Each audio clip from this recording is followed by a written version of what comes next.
All right, that is Nava Gray. Bruno K right there. I find Nava as a very picky person. I don't think she's the artist that you just bump into. Hey, to go next studio. Because surprisingly, Nava, they just calls me out of the Bruno Gamba. I would want to write Fee a song. Meeting I would just one day. But then she sends her regards. She says she doesn't want camera for now. For I know, time. But I can respect that. But I sent the message to her. I know. She's such a she sweet needs person. to get to her sanity. I know, but she will. She will. She's okay. Because we've all gone through certain stages. Apostle Grace is going to Rwanda next week, so you'll see whatever they're doing. Because we've all gone through such stages. I remember 2016.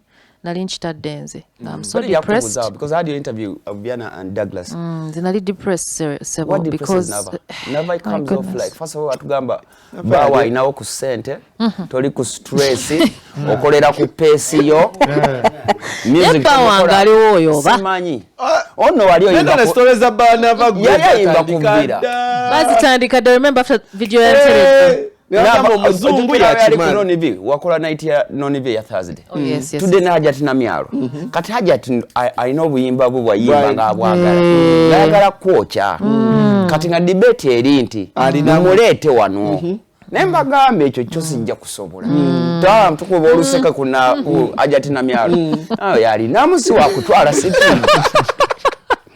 era wete ekikubya sente baba ngene ngamina avagule mu mugambe ki hacha tinamyala aizo kukuveri agaba mugamba nkubireko. So why did you leave music? I was almost leaving 2016 ngampira chintami because I reached a point whereby we want to go for nanga management by engage ba mojao not only physically but it was done spiritually.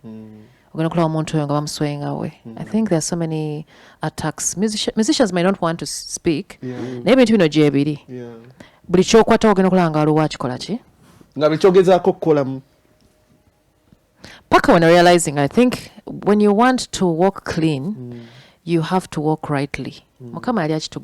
Sometimes we take good things. Digesting if you want. If you want things to work out for you, you have to walk rightly. Or you know kuba purify yourself, your spirit.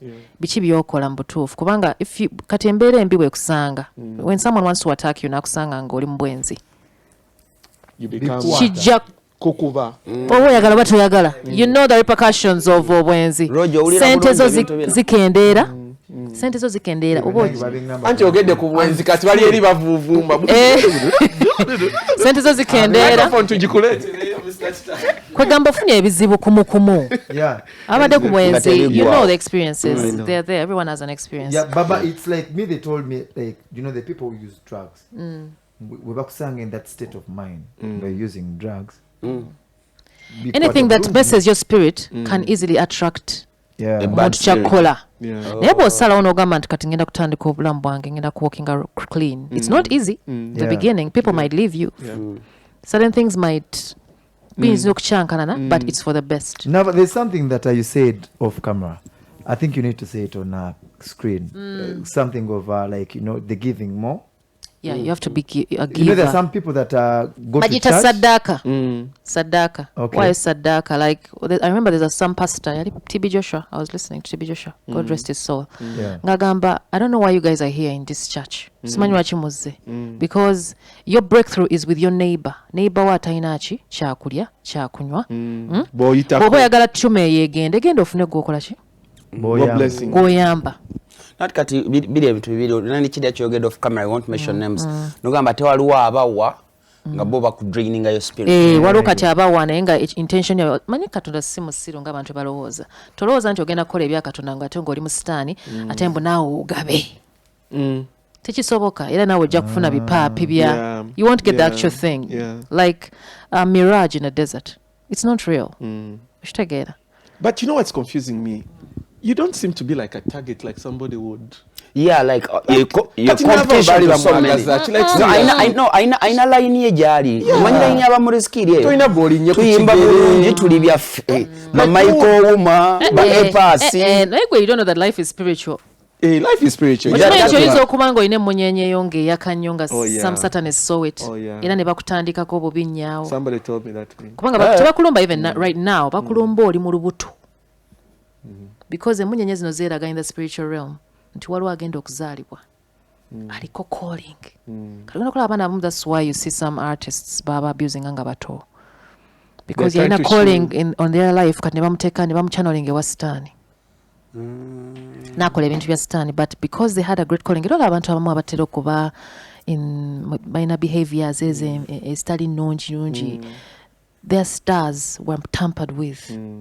How do I nate ngate ba mitima birungi nnyo. Sometimes you find somebody one day nainjoga ne US Mall on Haji Umaru namugamba Umaru singa ntu amanye ebintu byogaba ebintu byowa Kenzo byowabadde ne Sam nangamba sinza gabira mu kamera kubanga bwogaba mu kamera oba emikisa ogikendeza in something like that mubokiraga ennyombo ogaba you be reducing your what so chenjaga okumanya is bagamba ochanga style was tampered with spiritually. No, you can. Let me tell you something. No one should intercede for you into going ngenda ko. Of course, mukama aterawa abantu who are called. Not everyone is called to help you out of that situation. But you have to pray to God to find the people. How do you know my star was tampered with? You have to ask God. But there are certain things, indicators that can show. This conversation was supposed to be musical. Music is also spiritual. But you've not actually also come out to do like gospel music, that inspirational music. The way she sounds and what she says. Let me tell you. Do you know that I had dreams of people in the gospel industry nayenga baina tattoos wano misambi. They are not actually singing gospel. Like seriously? Yeah, seriously. Kati mwe mutunulira kino kikava ayimba Yesu, ayimba chi nayenga spiritually bamulaga nti I know. Wano ku kisambi, in fact ayambala na skimpy. Nayenga mulaba alinga praising nnyo. Even ebiri. Don't judge a book by its cover. Oyinza okusanga omuntu gwolaba alinga alina pini zino, alina biki, ekitegeera ali rawudi ali eri. Masenga murasta. Nayenga mulonde wa Katonda, he's anointed. Nayenga asinga omutima mulonde. Nayenga naye takimanyi nayenga mulonde. So you can't judge anybody. She speaks like Shaka. You saw that interview of Shaka when he was speaking music, spirit, the legs, and what the whites did. Have you ever sat down spoken to Shaka Manja? Shaka tubatuyomba. Over what? Anti akayina nyoma. Shaka chimanyi. Bayogera simanyi. What am bayogera bino bya? I not here believing in tradition. Kati nze siri yeyo like seriously kati awutuyomba yana yachimanyi tukayana ne mu rehearsal. Ati ye mu rehearsal. Kakati bwetabuzi, let me tell you. Tagenda kujoininga nawe for the concert with Steve. Bana isimanyi naye na more inviting. I don't know if you remember. Oyo muntu wange kuva Taska Project Fame, he was the judge. Oshitegeera. But let's go back to the music, like the time you almost gave up. So much was happening. I'm thinking most of the other guys that we feel like depart from music or music tebacha mulaba nyo with that ntiachamwagala babera going through some of these. Yeah, by the way, let me tell you, I think every artist has experienced this. Muchikirize muchigane, many have told me. I think every entertainer goes through that phase of life. Yes, they have, because let me tell you, bagamba, this music industry is but it is ruled by a certain, I don't know, Queen of the Coast. I was telling somebody, walu watch spirit, echifuga music. Sometimes ochiraba mubiroto if you are. Seriously? Jechiri. Jechiri and music wanange. Worldwide or here? Like the entire, the spiritual realm. The marine spirits, these are marine spirits. People serve them. They were chaos. These things are real. I've seen it. Bafuna obugagga. Olwo n'abantu bemu worshiping so-called pastors na bichi. Naye nga bakeerisebwa obugagga babujeri. Noyingira church naye ngoyingidde ssabo. Kitegeeza nava kitegeeza it's true. Ogundi bagamba yali the angel yakalidde vumbu yesinga okuyimba. Nebigwa kuno ku nsi ne bitandika okukola ki. Conversation eyo gikomezaawo. Conversation eyo yaliwo mu industry. Omanyi bwe experiencing ebintu ebimu naddala setbacks. You find yourself going to do research. Kati sinakolako research nga mpita mu so much nengamba naye kiki. Anti waliwo omuyimbi omu yayimba. Muleke mbalangire balowooza nnyanja balabe balinga bataasoma. Kati abo batubuzaabuza. Si mu bubi okwo kubuzaabuza. Abakubuzaabuza? Nze ndaba kubuzaabuza kubanga, let me tell you, when you do your research, don't ask anybody. don't go anywhere. Nava ngende research. Wegenda okole research. In fact, saba, it takes your moment. Olaba moment of isolation eyo. Nungi nnyo ekola nnyo. Ng'oli wekka. Waliwo ebikuluma ku mutima noga Mukama. Nyamba ntegeere ebintu bino deeply. I'm telling you. You will know that. Ojakuba ina poto gy'ogudde bagenda kutandika okurevealingira physically and spiritually. Otegere bwe woyimiridde. The time you were being attacked, was it like artists, promoters, a relative? What did you see? No, it was, I think, let me not call it an attack. It's a spiritual attack, definitely. Okay, it's a spiritual attack, yes. But then it found me nga nina ebintu bye nina okweggyako. Oh, yourself. Myself. Like I needed to be Cleansed. purified and understood and understand where exactly and what I'm being called to do. Buli omu alina calling ye. Oli musician, but there is something that God has called you to do. Negwe tochimanyi. You're where you are right now, but there is something that God has given you to share, to give to the world. Yeah. For them to go back to Him. Not in the way that pastors as such. everyone should be a preacher in their own realm, but with what God has With given action. you, with action, Yeah. with what God With has the given you gift as a God has gift. given. There's a gift that God has given to you. Why does it make me sorry for always interrupting? Because you're taking me to a place I've been very interested to search. Why does it now sound like all these good artists they just noticed the spirit around them was not right? Yeah. And they're like, the music is no longer being spiritual Thank or you. meant for Omanyi nze personally when I listen to a song njagala lunkolere deep lubeeko ekintu kye lungattako naye bwe ndaba olimba nga lukoma ku mubiri lugenda mpola in most cases njagala ekintu kye nawuliza ne mpulira nga I'm healing from something because we are all going through something because 2016 I was going through a lot.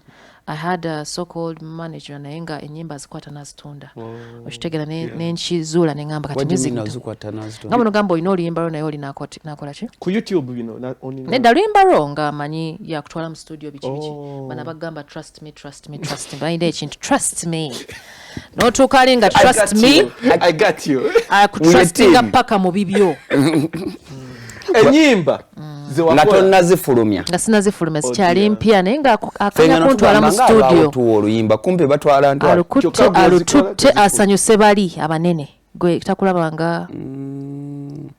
Are there songs you hear nogamba olwali lwange toyogera manyi tusagenda nnyo there but kyankosa kubanga kyansanga in a moment where omwoyo gwange simanyi na what I can fight if I'm able to overcome certain battles.